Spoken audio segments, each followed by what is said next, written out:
Hello and welcome. I'm Steve Clements, editor-at-large of The Hill.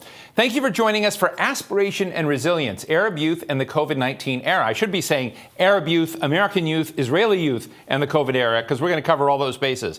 Our virtual event focusing on the aspirations of Arab youth, Israelis, Americans, why we should, in this country, care about those issues. This is the second event in a series of 4 conversations we'll be presenting on this topic.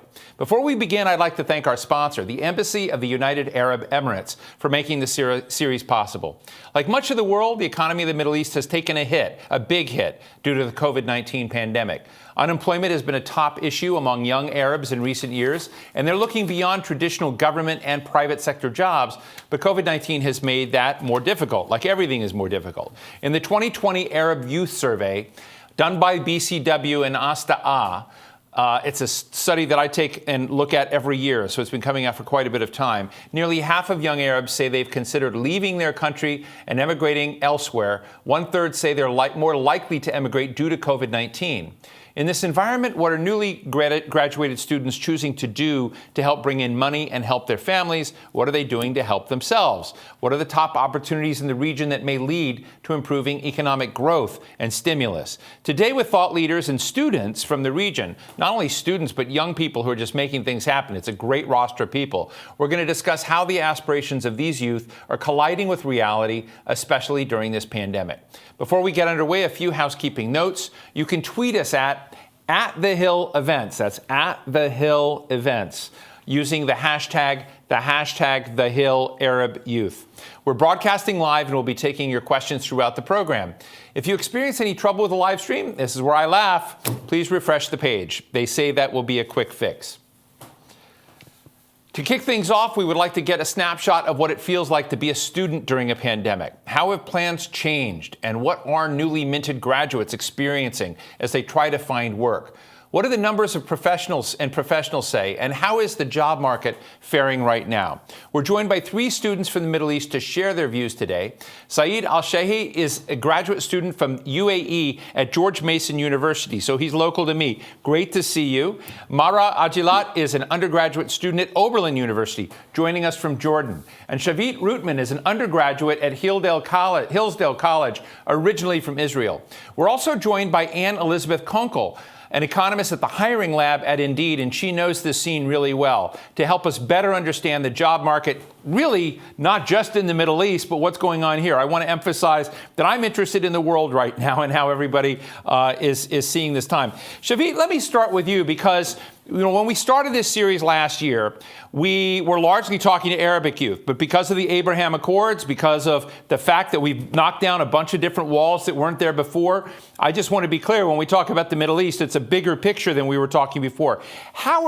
As you reflect on how you've adapted, and I want to tell everyone, you're an entrepreneur. You have created a company, and you're part of a company in addition to what you're doing there. But I'd be interested in what insights you have and what you've learned that might be useful to those outside of Israel more broadly in the region. So, tell us how you see things.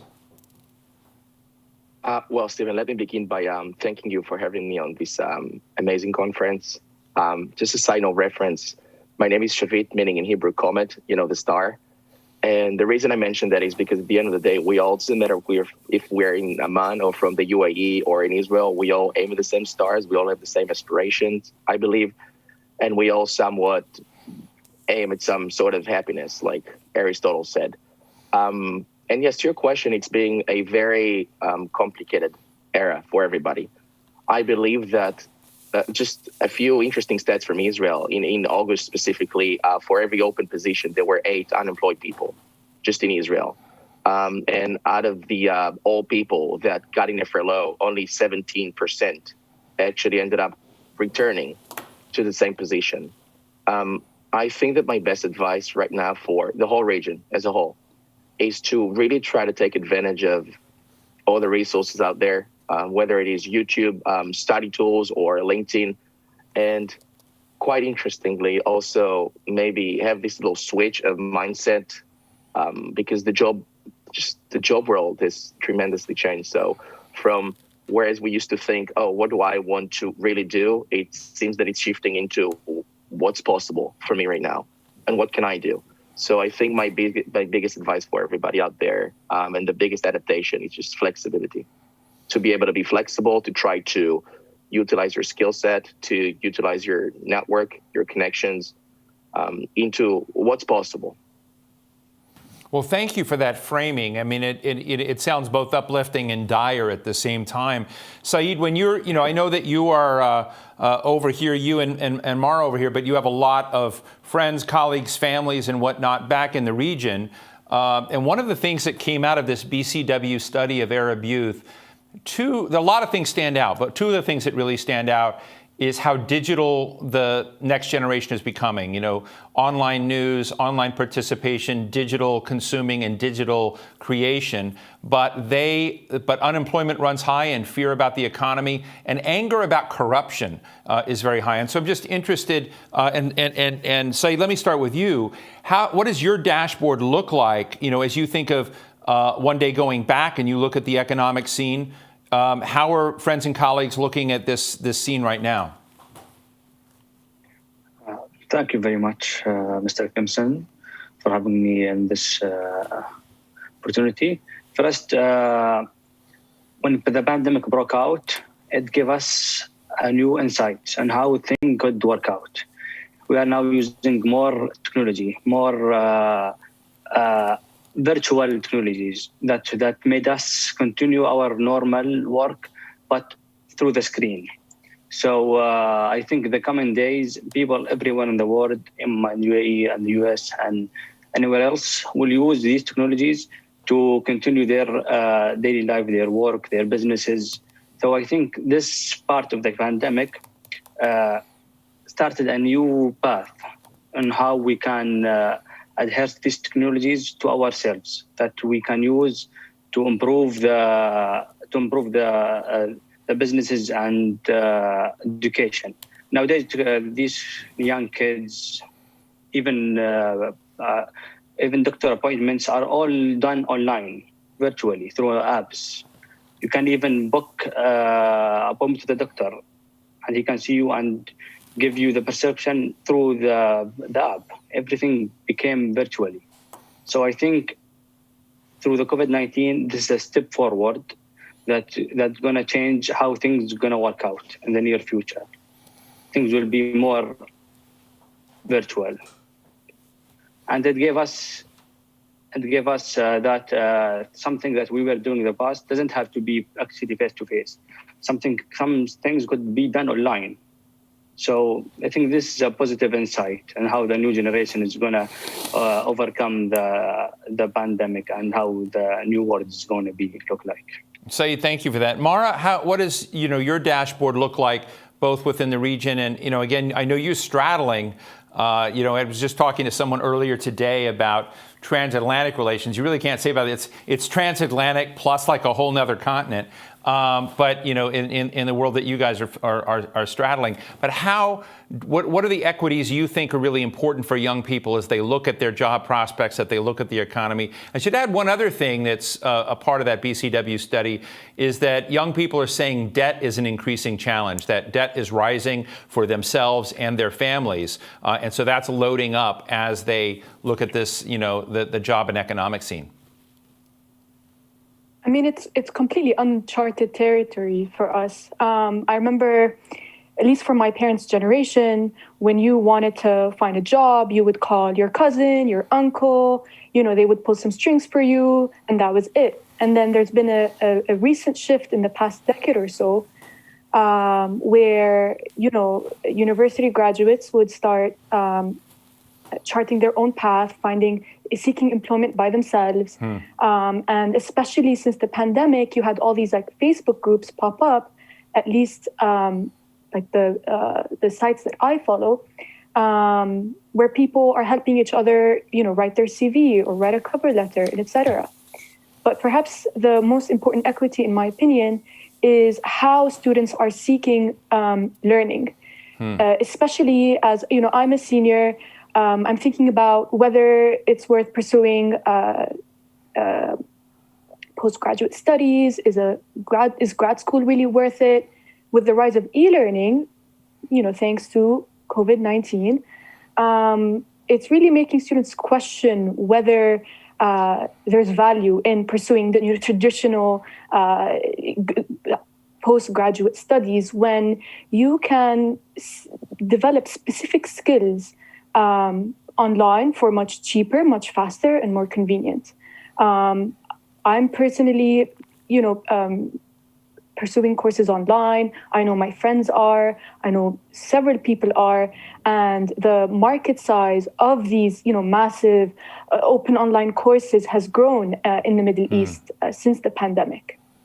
Well, one of the things, Shavit is an entrepreneur, and I'd love to hear he's a fitness guru, I think, but we'll have to tell us more about it. But I think one of the interesting things I think, when I think about Israel and I think about programs like Waze, and I, sort of look at a lot of the innovations that have come out of Israel, which have been truly transformative, at least, in my life, of things that have been there. A lot of people may not know they come from there. But whether or not, I know the UAE, I know Jordan, I know others are trying to create their own sort of Silicon Valley-like hubs, if they will, investing in people, investing in ideas, investing in sort of technology and whatnot. But the big thing that I've always been interested in across countries and across youth are attitudes towards risk. And I want to get to Anne Elizabeth and ask her, as you look at the job market out there, have attitudes towards risk-taking, which is part of entrepreneurship, shifted at all in a direction that you think is positive, or do you think there are big worry signs out there about the Middle East job and employment and innovation market? Yeah, so I think there are definitely concerns. We've seen at Indeed the MENA markets impacted in a very similar way to Western markets. As of November 27th, the overall job postings trend in MENA countries was down an average of 30% compared to 2019. Wow. There is a lot of regional variation, and I think that kind of ties back to expectations about what is going to happen with COVID, entrepreneurship, barriers to entry. But kind of an example of that regional variation is that of the 9 markets that sites that Indeed has in the Middle East, Qatar was faring the best, just down 2% compared to 2019. Israel was faring the worst, down 60%. But for context, the US is down 12%, the UK is down 41%, Ireland is down 20%. And so really it kind of all ties back to different countries have different expectations about the path of the virus. They have different case numbers, and there's also kind of a mix of jobs in each country. But across the board, pretty much in all markets, we are seeing that job seekers are concerned about their health. Some of the fastest growing search terms year over year in the US have been around remote, work from home. And I don't really think that's different anywhere else, because at the end of the day, people are across the world concerned about contracting COVID. Elizabeth, and before I jump to the students, are you finding, when you look at the job market, and I'm fascinated by Indeed Hiring Lab and how you kind of break down and look at that arena, excuse me. This is an honest frog. As you look at that world, what matters in terms of a healthy job and employment market? We had Mara a moment ago basically talking about online learning, online upskilling. Do you think that's going to shake up things? And I will continue to drink and get this out. This is not COVID. Go ahead. Yes, I mean, I think that remote work in general and just the option to have remote, whether it is education or job opportunities, I think that is a game changer globally. In the US, we are watching to see how that is going to change things in the labor market. My expectation is that with COVID, everything kind of swung in one direction, and that I do think that the needle will go back. I don't think it's exactly normal to have such a large percentage of the population working out of their homes every day. And then also not going out and getting that cup of coffee at a cafe, not browsing at stores and, on their way home, picking up, a top or a book or something, just kind of those leisurely things. And so I think that, just in general, remote work is going to change. My hope is that, particularly in the Middle East, it may provide opportunities for more suburban, for more rural regions, that as a new grad or a student, a young professional doesn't necessarily have to move into an urban area to get those opportunities. And then also because opportunities can be remote, that they can learn about those opportunities and apply for them. And as Mara said about finding a job through family networks, that kind of helps expand the network so that those opportunities are kind of shared among the individuals in those countries. That's cool. Thank you. I think I've got my voice back. Hello, everybody. Shavit, tell us about your startup real quickly, and then I want to come both to Mara and Saeed and just kind of get at this issue of rolling the dice, taking a risk, jumping out, because part of, I think, the dilemma out there that many young people have after getting educated, I heard it in just Mara talking about choices, is road A worth it? Is road B worth it? Do you go out and strike out on your own? Do you do a balance of getting a job, doing online education? But part of that is personal risk. So tell us what you've done real quickly, and then I'd like to jump to Mara and Saeed. Absolutely. Well, it's an Israeli startup called Arbox that was founded in 2015. It's a management platform for the fitness industry. So whether it is a fitness studio or a gym or any kind of studio, we have the software that's capable to dealing with each one of the management aspects of that. Truth being told, June came around a few months ago. I saw where I stood in the job market. I studied the pre-medical studies. I called one of my friends from Israel, who was one of the directors of the company, and I told him, hey, it's time to take risks, move the company to the United States and North America, and the rest is history, essentially. We did everything possible with the proper fundraising, to be able to utilize resources to come to North America. And ever since June, when I started with the company in North America and we created a whole branch here, everything was remote. And we expanded and we created more opportunity to other people that we hired here in the United States. And speaking of which, we would love to do the same way in other countries in the Middle East as well, especially now post-Abraham Accords, peace agreements. We would love to have that, provide opportunity to other people in other markets as well. That's fascinating. And I'm also just fascinated that you made that move during this crisis and that it worked. Saeed, when you kind of look at your country in the UAE, and I've been there many, many times and have sort of met innovators, met men and women, entrepreneurs that are moving and doing things. But there's also, just an arena on how people look at risk and moving ahead. Part of, innovating is the possibility that you flop, possibility it doesn't work out. What do you think needs to be shaped or shifted to get that opportunity right for young ideas and young innovation in the UAE?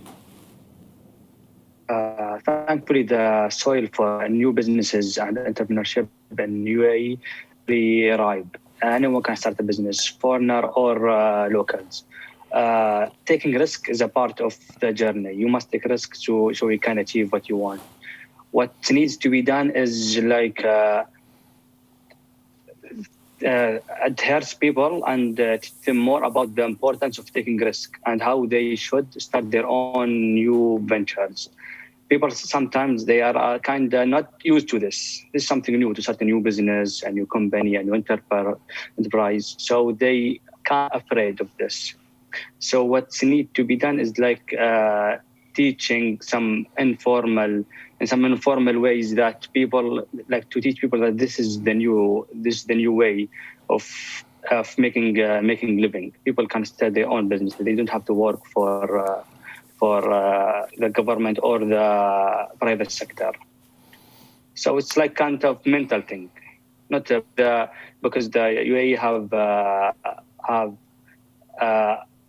provided many things for the new startups and new businesses.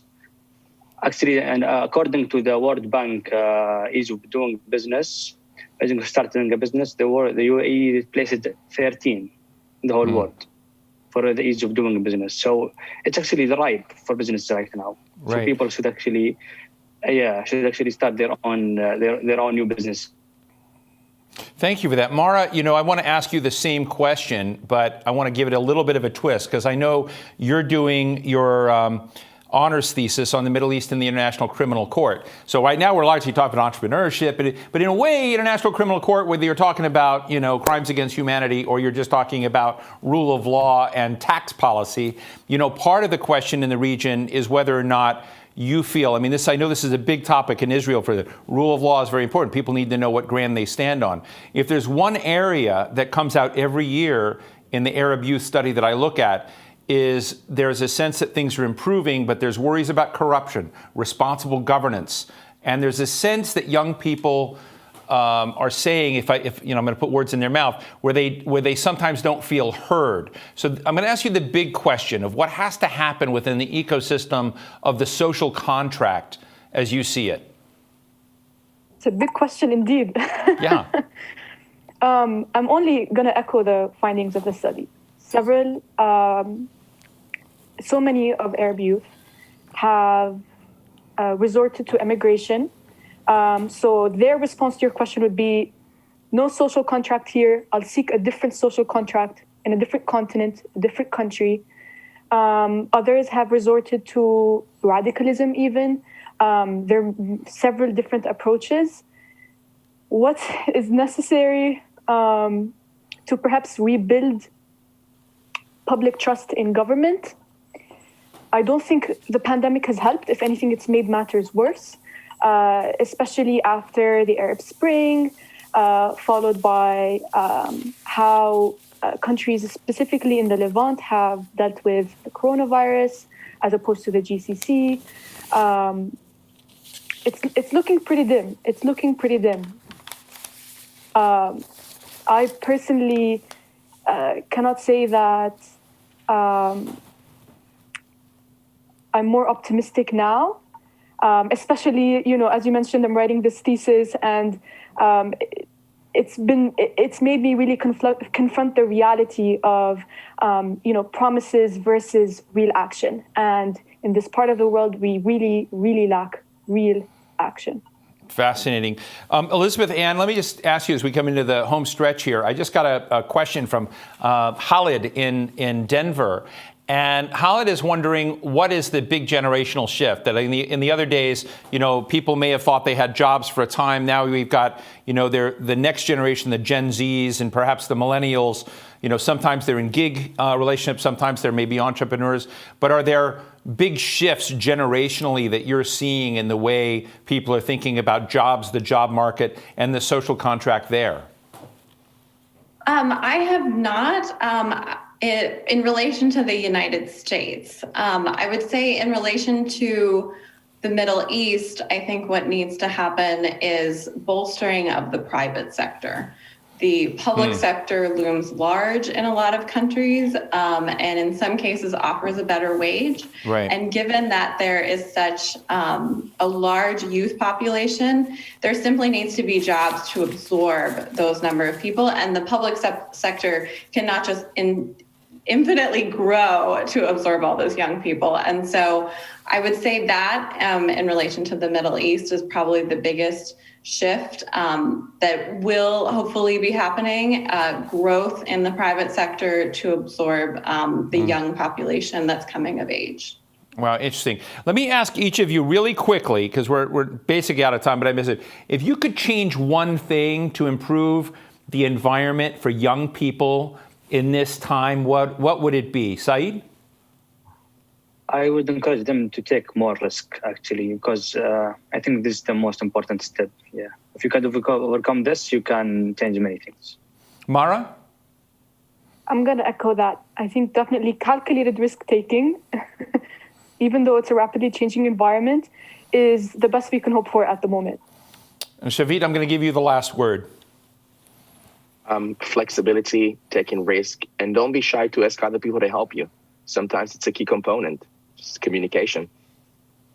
Well, I really love this. This is the start. I love this is one of my favorite topics, is just kind of getting in touch with young people. I sort of wish we had a TikTok part of this, that we could kind of, do something cool and kind of, get onto some other platforms. But I really appreciate connecting with all of you. We're going to stay at this. One of my favorite topics that we do every year. And I hope you'll come back and, tell us as you evolve. So Savit Rootman at Hillsdale College, Saeed Ali Al-Shahi at George Mason University here in town. We'll have to meet up when we're allowed to do that again. Mara Ajilat, a student at Oberlin University, and Anne Elizabeth Conkle of Indeed.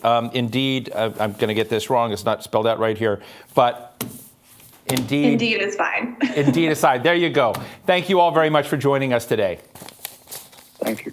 Thank you so much.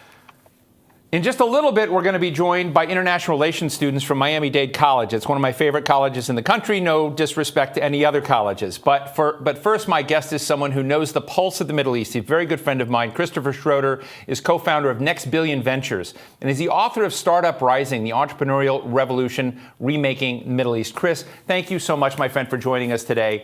Obviously, we hang out in coffee shops, folks. I'm going to admit that normally. We haven't done that in a while, so this is our virtual side. I wanted to do this show today, Chris, to get young people. We have young people in Israel, young people throughout the Middle East, North Africa region, young people in the United States watching this, and they'll continue to watch it. As you talk about Startup Rising, you wrote this book because you look at this as a fertile place with lots of opportunity. What do you see? What are the opportunity that you see and the change you see about this environment right now that made you invest so much time and attention? Well, what I saw early on is a phenomenon that is everywhere, which is 60, 70, 80% of humanity is walking around with a supercomputer in their pocket. We've talked about talent being everywhere, but now talent can be unleashed everywhere. And I got a first lens of this almost 10 years ago to the day in the Middle East. And a couple of years after it, I wrote that book. But to give you a sense of where it was then as compared to today, back then, the biggest company that was built was the Yahoo of the Middle East called Maktub, and it was bought by Yahoo for under $200 million. A couple of years ago, the greatest e-commerce player in the Middle East was bought by Amazon for $700 million. And a year and a half ago, the ride-sharing company of the Middle East was bought by YouTube for $3.2 billion.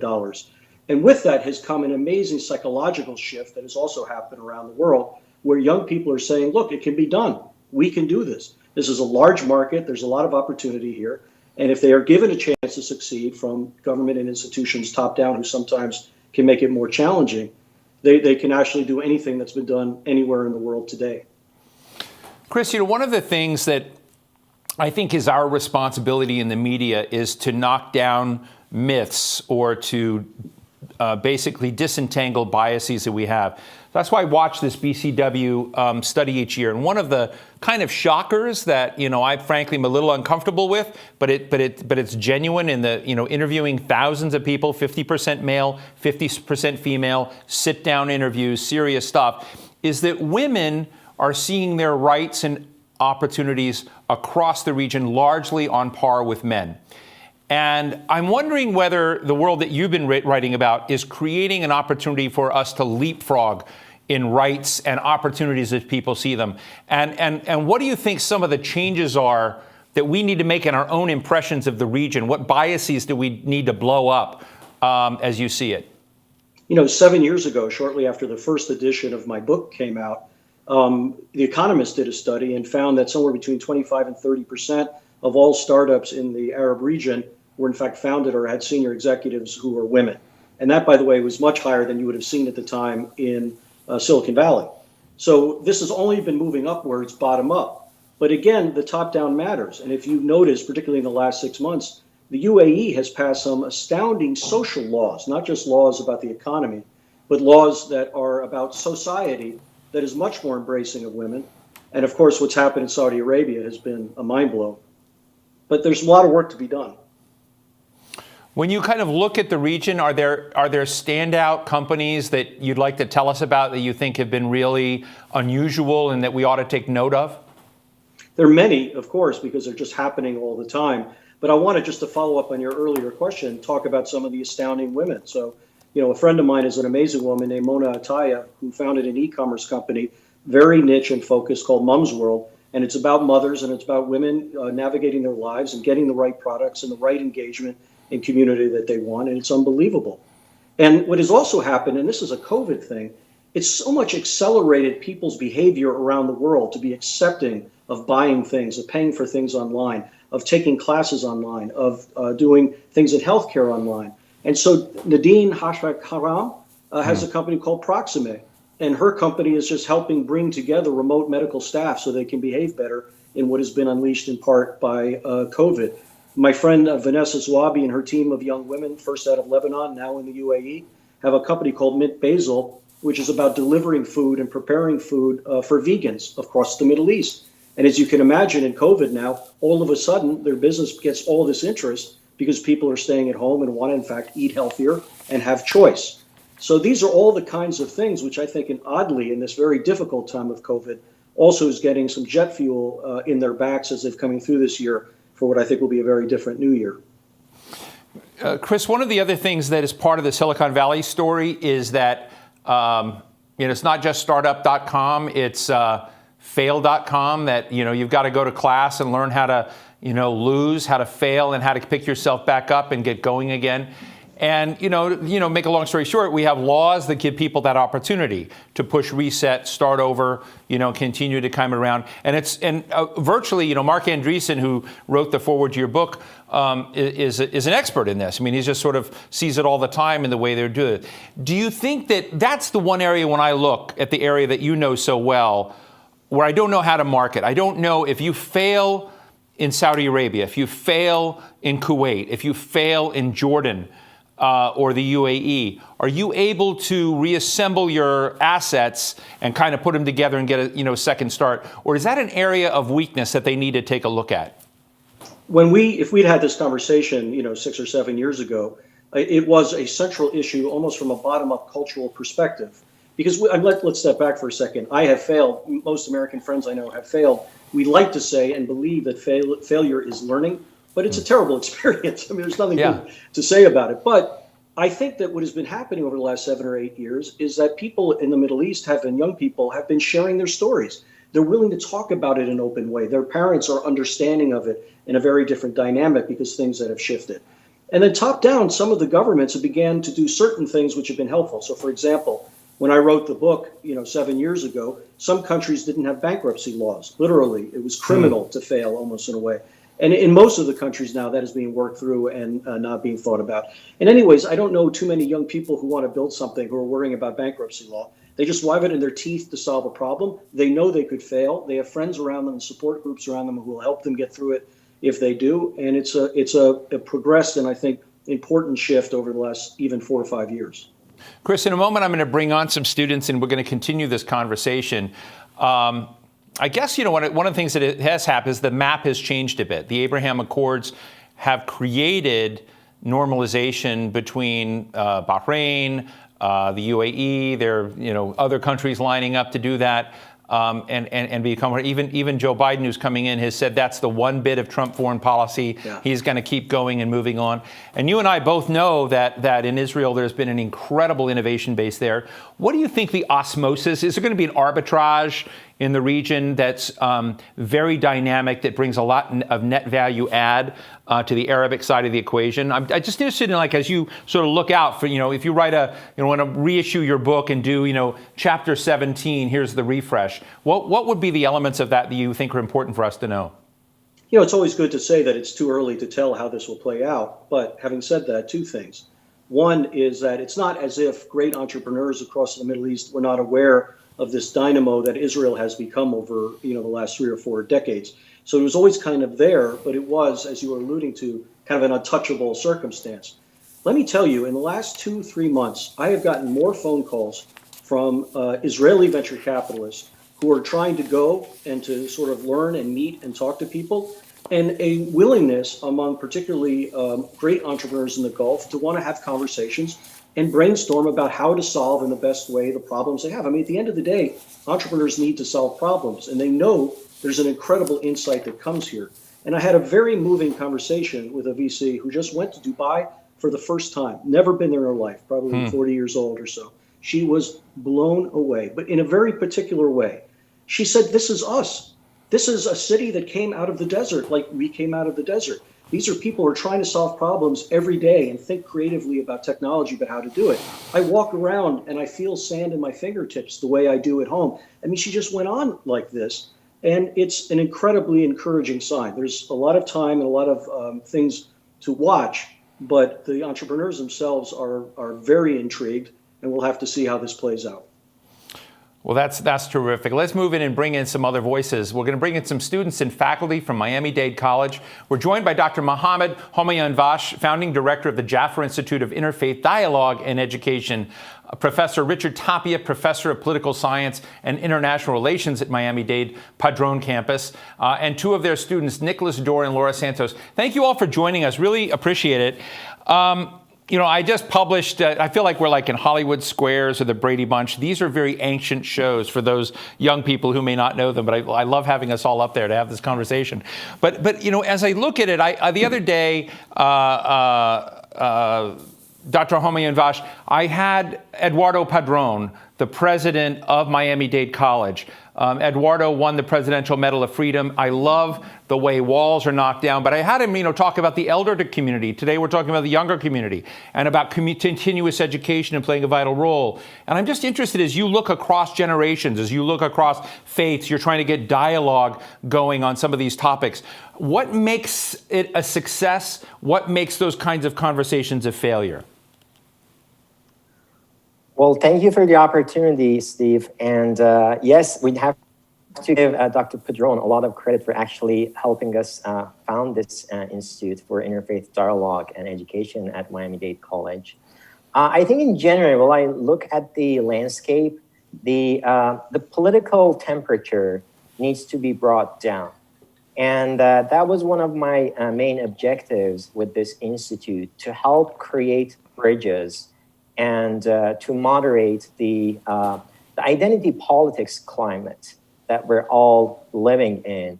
And I think interfaith dialogue and developing a sense of genuine curiosity and hopefully sympathy and solidarity for other faiths and other religions will be a very key instrument and vehicle for bringing that about.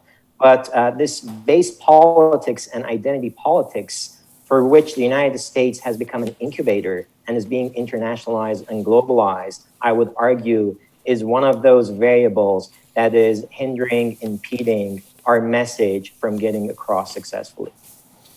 Dr. Tapia, you're in social sciences and you've brought your students. I don't know if you may have been who we talked to before when I did this last year. We connected with Miami-Dade. But as you look at the map and as you talk to your students out there about what's on their mind, and, Middle East students, we've got our colleague here from Honduras. When you kind of look abroad, what are the biggest issues on their minds right now that, we folks that are a bit, notched up, a little bit older, aren't seeing? Well, I think a lot of the issues that have been brought up by Mr. Schroeder is correct. What we see within the Arab world and we're seeing through the developing world, as Fareed Zakaria put it, as is the rise of the rest. It's the fact that the American peace, a world of alliances, a world of international institutions, has helped facilitate the rise of every country and the rise of the individual internationally. But what you begin to see as well, even though there's great opportunity thanks to technology and the leveling of the playing field and the bridging of the digital divide, you still see within the Arab world, throughout Latin America, throughout different places, a divide between urban centers and the rural communities, where if you were to look into the Middle East and North Africa, the regions of the Middle East that tend to be more urbanized, the digital divide tends to be less than in places of North Africa, where it tends to be higher. So there tends to be less opportunity for those in rural communities. And as people kind of flee those rural communities into urban areas, or they migrate and looking for new opportunities, you begin to see that the problems of the pandemic gets exacerbated throughout the world. So in Miami-Dade College, as we made the transition over to remote because of the pandemic, we targeted inequalities that many of our first generation students were facing, maybe not having access to a computer, maybe not having access to the internet, where in other communities in the Arab world, you begin to see a lot of those parallels, especially in the North African region, where social services and inequalities are greater. They don't have the same access to healthcare that you would see in other parts of the region, or they would not have access to the internet. If you were to look at the North African region of the Arab world, it's about 50% where there's a digital divide compared to other parts in the Middle East where that number tends to be a lot higher, like they've mentioned before, in Kuwait, in Lebanon, in Jordan, and in other places. So what you see in a lot of the comparatives is the same type of issues that we're dealing with in the developing world.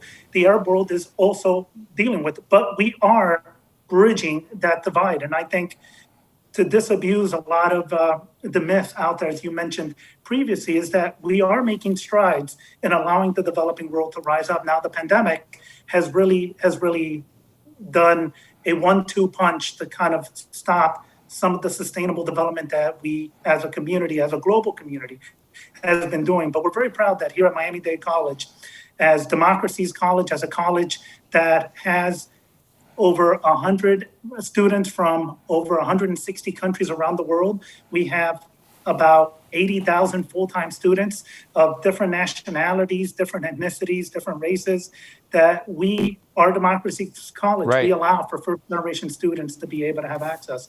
And these are some of the parallels that you begin to see that other regions in the world are also facing. Well, thank you. Let's get Laura and Nicholas into this. Laura, I mentioned that you're a first-generation. I also want to tip your hat that I know you're a writer and editor. You're in my business, so I hope that's going well in terms of what you're doing. But again, in terms of kind of going back to what Chris Schroeder was talking about a bit, and sort of a new direction, new opportunities, change going on. And he reminded me, his book came out 7 years ago. To me, it feels like time is blurred right now. It feels like it was last week. But as you sort of look in your folks' timeline has been shorter than our old folks. But as you look at what you need to succeed, both among those you're dealing with at your age, but also in the experience you're having in college, and as you look at the job and opportunity market out there, what are the things we need to hear that are high on your mind? And I'll ask Nicholas the same question. Well, I think that personally, also as an editor and as a student, and as a future professional, it's important to consider the different divides that there are, as Professor Tapia was mentioning. Sometimes it is not considered the different accessibility issues. Personally, with me, there were accessibility issues until like maybe 2 or 3 months ago. But I think it's, especially when talking to the other generations, because us as young people are more used to having internet and like actually doing video conferences with our friends and having online friends and like being connected all the time. But not everyone has that access. And also as an immigrant myself, I have lacked that access before. But when, as we're going into the future and we're adapting to a more digital world, there are some people that are staying behind, and it's not the young people, it's the people that were, the older generation. And I can see that as my father, for instance, that he probably wouldn't have been able to adapt, and he would have probably had issues trying to get a job or continue working right now. But it is important to consider the different accessibility to opportunity, to internet, to having a computer. Like the computer I'm using right now is from the Miami-Dade College Library. So yeah, and I am completely remote. I haven't gone to campus since March. Well, thank you for that. Nicholas, how do you see this screen, of opportunity and the trade-offs right now? Give us the snapshot, again, not if you can do this, not just from your view, but among international students you're dealing with. We do have a tilt in the Middle East right now, but I'm interested in how American youth, and whether there are differences that you sort of feel among the people that are your age looking at opportunities ahead. Yeah, absolutely. And so many students at Miami-Dade come from countries all over the world. Over 100 countries are represented at our institution. But I want to echo what the students that were on previously before us said, and it's about consistency. You have to really get out there, take risks, because unfortunately we're not on campus. And although the campus and the college has done everything in their power to make sure that we still have access to some of the resources that we need to succeed. It's not the same. Accessibility is not the same. Reaching out to your professors or to any administrators is not the same. It's just going to take longer. So making sure that you're just going out there, taking risk and being persistent in getting what you need is very important. Making sure that we're still looking for internship opportunities for our career. Making sure that we're still looking for entrance positions in whatever field of study we're pursuing, and just making sure that we're making ourselves available in these tough times, because COVID, it's definitely a challenge, especially for international students that have no family, maybe no friends if they just recently arrived. And that's going to be a big challenge for them. So I would just say to get out there and definitely seek the opportunities and seek the challenges in every which way possible and everywhere that they can find them. That sounds very enlightening. Dr. Homian-Vush, we're running out of time, but I'm going to go to you and Chris Schroeder to wrap this up. But one of the things, last year when we did this program, we had a friend of mine, Zach Finkelstein, who had been an early investor in a company called Careem. And Careem is Dubai-based. But when you kind of look beneath the surface there are some Saudi folks involved, there's some Pakistanis involved, men and women. It's a hodgepodge of everyone, and this company, while I happened to be over in Dubai at that time, was bought by Uber, and it was one of the largest acquisitions of sort of a regionally homegrown startup, and it really inspired a lot of folks. What was fascinating to me is when you kind of talk about, I don't know if it's interfaith dialogue, but it's intereconomic dialogue or international dialogue, bringing people in.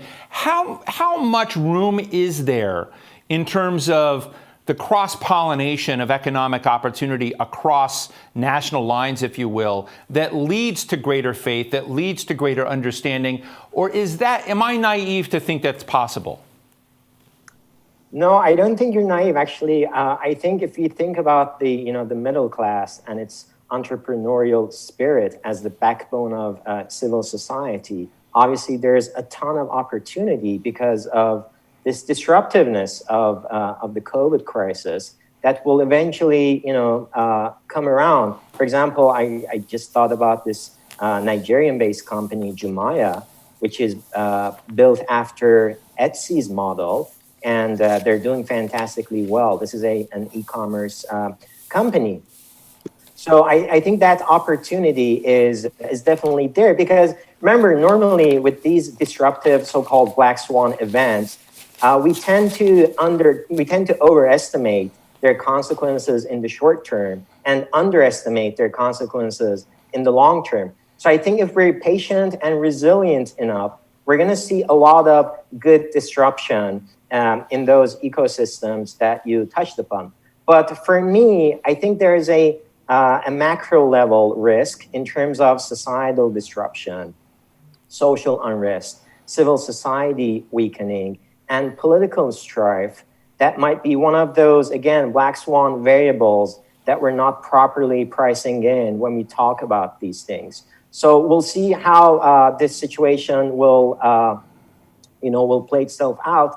But I feel like we live in this split screen moment in our history where we go through these gyrations of fear, anticipation, and hope. And I am, hopeful that hope will win over in the long term, and all this disruption will be a force for more dialogue, for more understanding, for more of embracing of each other. And with higher education going remote, I think the cost of higher education eventually will go down, and hopefully we will have a broader canvas to hire, to recruit more talented students internationally without them having to be physically here. So I am cautiously confident in the short term, but like I said, we have to be cognizant of those longer range variables that we might not have,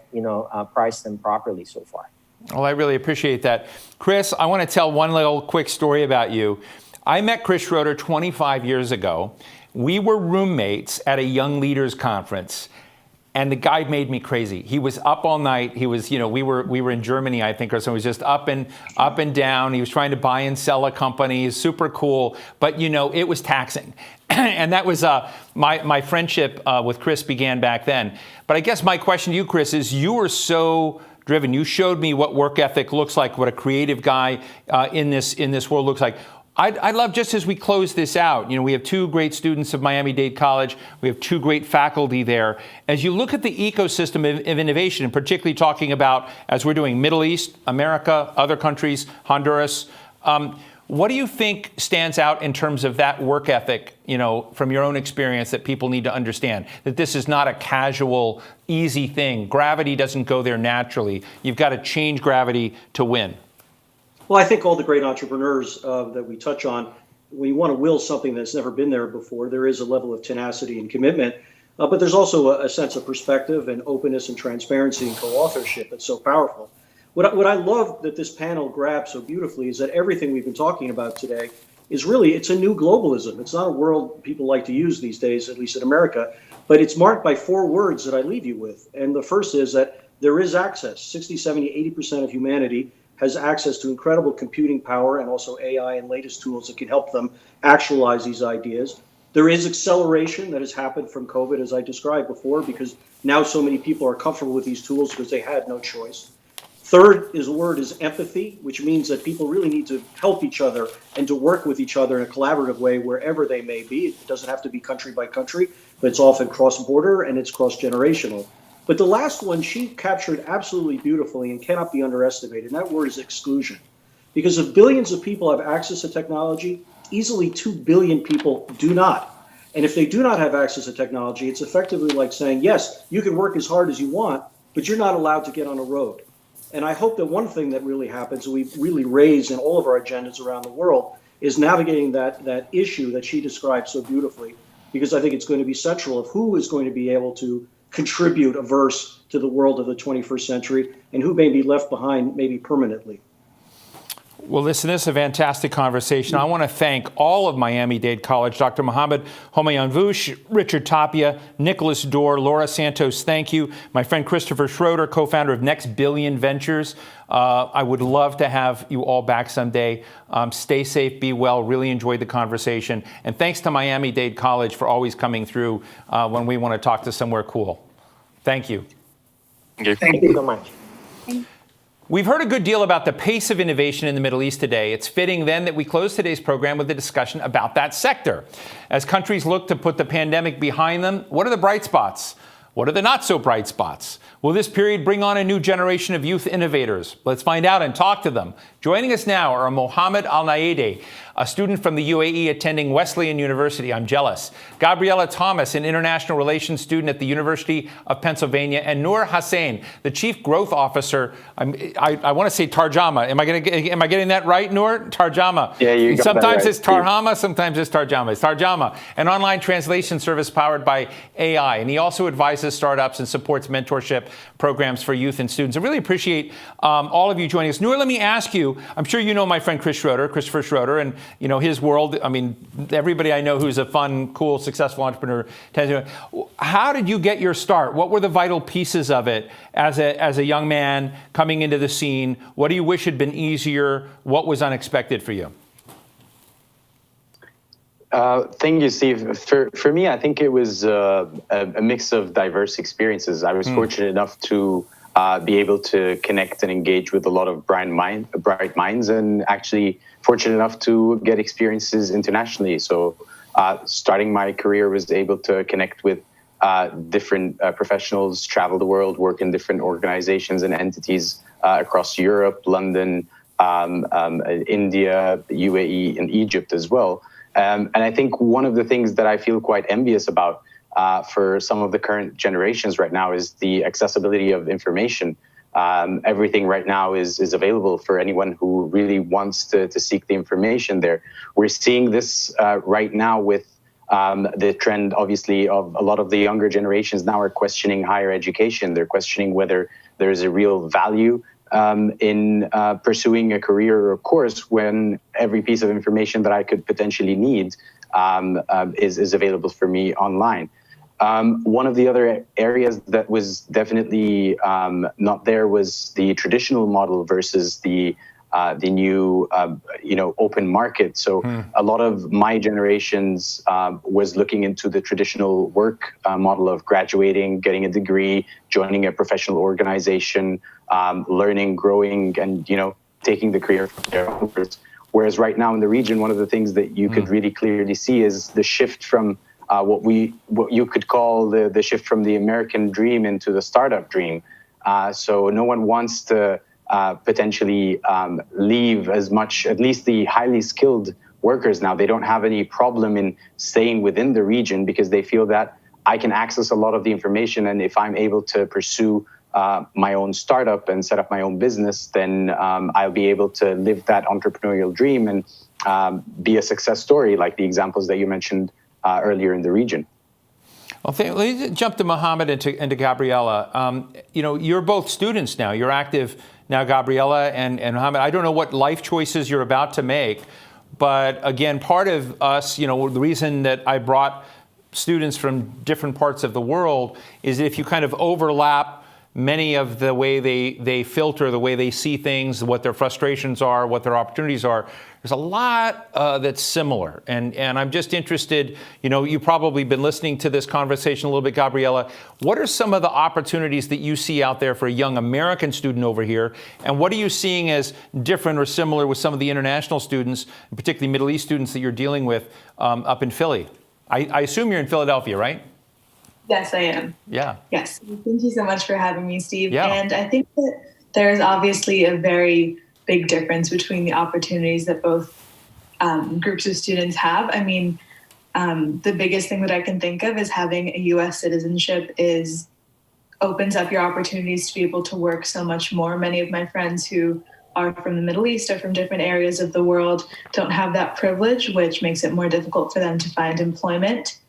But on the other hand, I think that as far as innovation and access to technology goes, many of my friends, no matter where they're from, are very tech savvy and very driven. And I think that is something that unites students from all over the world, especially this generation. I think technology has just been a constant presence in our lives, and it's something that a lot of young people are using to innovate and bring new ideas to the table. I know you've lived in Dublin and Ireland and South India. You lived in a lot of places, and I'm going to ask Mohammed this as well. But I do know, because I know people in the American school system, with international students, that international students are in incredible duress right now, that it's a stressful time. Maybe they're overseas. We went through visa drama in this country on whether their visas would continue or not if they couldn't actually physically be in classes. That looks like it's resolved. But are you staying in touch with your international friends, even if they're not, next door in the dorm? Yes, absolutely. And I think that is another huge benefit of all the technology that we have at our hands. We're able to stay in contact, and in class, we're able to see each other. So that's been a really huge benefit. Mohammed, I know that you have studied, you're like working on AI, data, you're the smartest dude probably on the show today. So how are you, and probably you'll be the most successful, with all that stuff you're doing. But I'm interested as you look at this, and are you at Wesleyan now, or are you in the UAE now? I'm in Wesleyan right now. So how has this COVID era been for you? How do you look at the choices, both the good and the bad, that you have in front of you? I think one of the main things I would say that young Arabs, I think they're realizing that jobs are no longer steady. And I think this is due to the impact of COVID-19.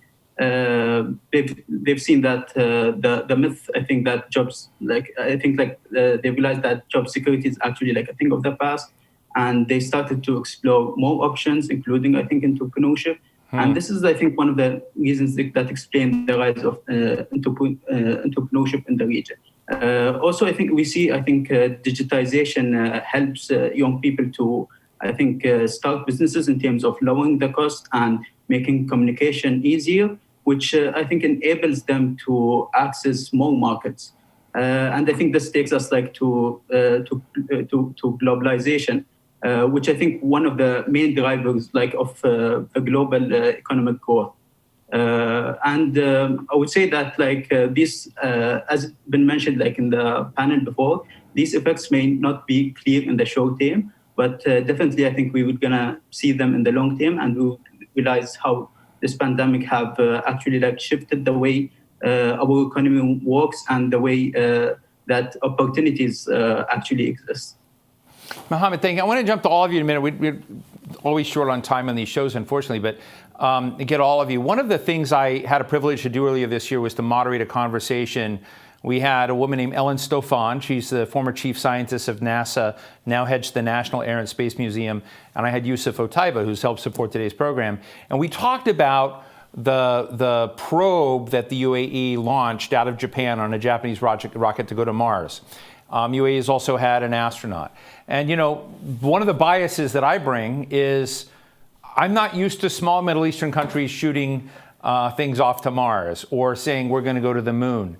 And maybe that's going to become the way of the world for everyone. But what does that do to young people in the Middle East? Is that something that says, wow, you know, with math, with AI, with advancement, with modern investment, we can do just about anything anyone else can do?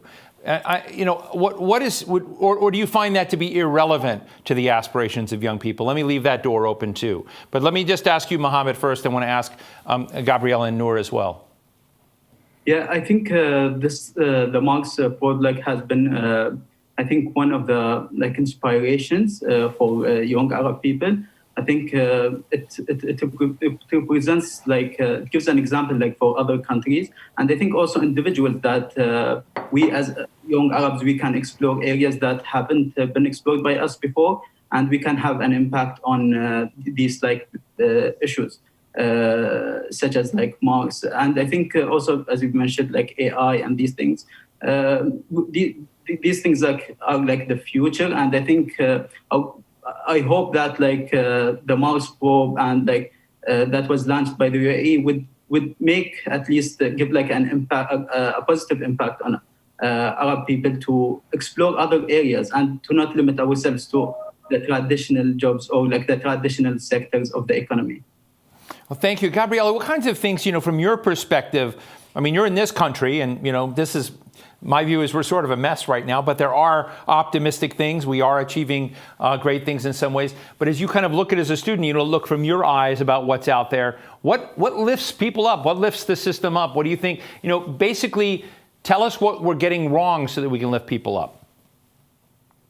I think that there are a lot of things that give students hope, and just young people in general, or all people in general. And I think just seeing our country make progress in very small ways is something that's always inspiring to young people. So whether that's through social change or economic or scientific innovation, I think that always gives people hope.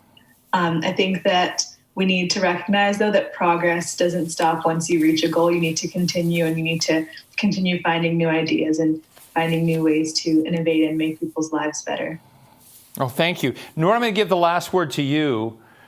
As someone out there, who's been an entrepreneur and doing this, and I guess I'm always interested kind of in a journalist of what needs to be addressed, what's wobbly, what's shaky, particularly in the Middle East that I think has been hit by a lot of, it's a mix of good and bad. If you were to look at this BCW study, and if you're in Lebanon does not look like a very stable place through the eyes of young people. There's a lot of frustration. You kind of look at other places in the region.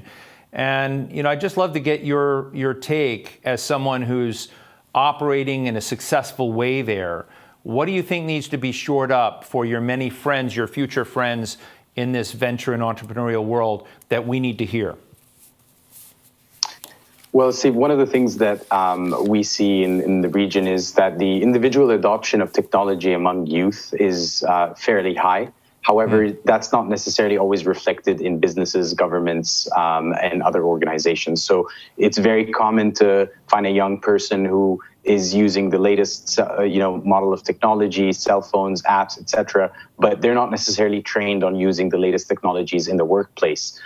Similarly, for a lot of businesses that are initiating and starting or introducing a new idea or new concept into their market, there may not be necessarily sufficient government regulations to support them with that.